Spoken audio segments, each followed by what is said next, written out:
Vamos começar explicando o que é a endometriose. Ela é um refluxo de uma camada interna do nosso útero. Até aqui tem umas setinhas. Esse aqui é o nosso útero, que é o órgão onde a gente tem a menstruação todo mês. E aí, dentro dele, essa pele que cobre... Olha ali na TV, doutora, que vai dar para você Ela ver. chama endométrio. Tá. E daí existe um refluxo para dentro da nossa barriga. E agora a gente vendo aqui na tela, a gente consegue ver que esse sangue, ele pode refluir. Olha, estão repetindo. Então, extravasar pela trompa.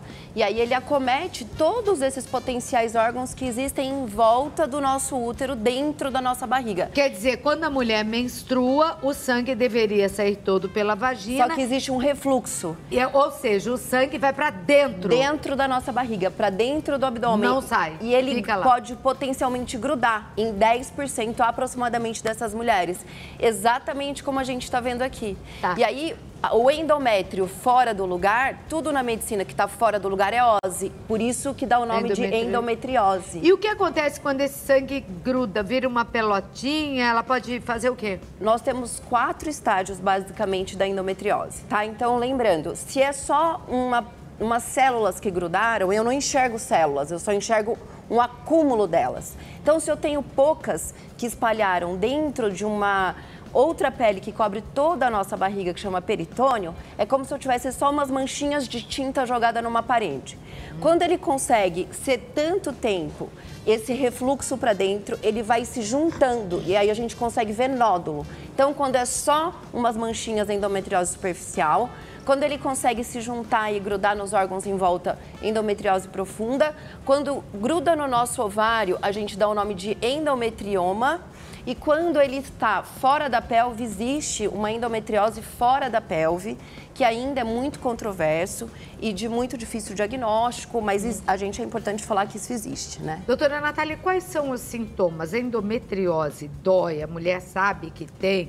O que pode acontecer com esse sangue lá? É perigoso? Olha, Cláudia, tudo quando a gente não tem o inimigo às claras, é difícil a gente poder ter arma para lutar contra ele. Sim. A grande questão da endometriose é que, infelizmente, ela pode ser assintomática, mas é óbvio que não é uma regra e existem muitas mulheres, aproximadamente metade das mulheres que têm dismenorreia incapacitante. O que é isso, Natália? É uma dor menstrual muito intensa, que apresenta sintoma clínico, sudorese fria, sensação de desmaio. E essas mulheres, elas podem ter endometriose. Então, ela pode desde não causar nada, até causar dor intensa durante o ciclo menstrual, dor intensa na relação sexual, porque lembra, lá dentro, aonde esse sanguinho grudou, faz muita inflamação. Inflamação é tipo uma espinha, onde você toca, dói. Lá dentro está tudo inflamado. Na relação sexual, eu tenho uma penetração, então eu posso ter uma dispareunia, que é uma dor intensa na relação sexual. Eu posso ter, inclusive, sensação de um cansaço extremo, que é a fadiga, por conta dessa inflamação crônica, desses focos no lugar errado. Tem que ficar atenta a esses Muito sintomas. atenta, porque ela é multifacetária. E visitar regularmente seu ginecologista, porque pode ser assintomático para você saber se está tudo bem com a sua saúde ginecológica. Sim. Agora, mulher com endometriose pode engravidar? Infelizmente, metade das mulheres que não conseguem engravidar é porque elas têm endometriose. Então, a endometriose pode causar a infertilidade. Então, ela pode ter infertilidade, dor pélvica crônica, dor na relação.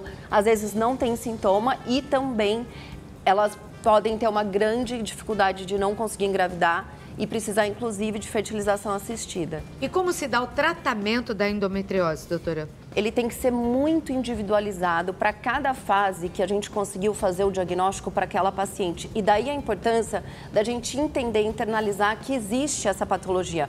Porque se eu consigo fazer um diagnóstico precoce, hoje os estudos estimam, Claudete, que demora mais ou menos 10 anos entre o início da doença e o primeiro diagnóstico, e aproximadamente 3 médicos para conseguirem realmente fazer o diagnóstico. Então, o diagnóstico é difícil.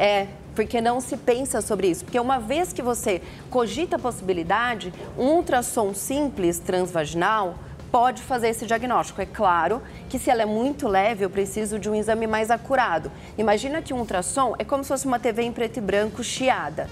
Uma ressonância é uma alta resolução em HD. Tá. Então, lesões menores talvez podem passar desapercebido. Mas sempre é importante eu fazer essa busca ativa para eu proteger. Porque lembra, se é um refluxo contínuo, se eu diminuir ou não tiver esse refluxo contínuo, eu vou ter uma ausência de lesões graves. E aí a opção seria não menstruar? Não menstruar. Olha aí como é. É exatamente isso. E aí, a ausência da menstruação, a gente pode fazer de vários tipos de uso de tratamento. A gente sempre é hormonal, né? Mas existe oral, transdérmico, existe hoje um dispositivo que a gente coloca dentro do útero que para de menstruar, que a gente dá o nome de DIU hormonal. E existem também situações onde a gente precisa de tratamento cirúrgico. E aí, cada paciente, dependendo do tempo onde ela foi diagnosticada, ela vai receber um tratamento para o sintoma que ela tem.